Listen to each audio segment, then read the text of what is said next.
Hello friend, જય શ્રી કૃષ્ણ। આજે આપણે ઓરિજિનલ સિંગ તેલનું તેલ કાઢીને આપવાનું છે। આવી રીતે જો દાણા કાઢીને આપણે લાઈવ તેલ કાઢીને આપવાનું છે। કસ્ટમરનું છે, અહીંયા લાઈવ કઢાવવા માટે આવ્યા છે। 8 કિલો સિંગ છે આપણા ઘરમાં રસોઈ બનાવવા માટે।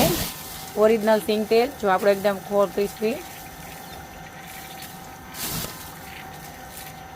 આમાં તેલ જરાય પણ રહેતું નથી। જો આવી રીતે લાઈવ કાઢીને આપવાનું છે। જો તમારે આવી રીતે કઢાવવું હોય તો તમે દાણા લઈને આવી શકો। હું અહીંયા ઊભા લાઈવ કાઢીને આપું છું ઓરિજિનલ સિંગ તેલ।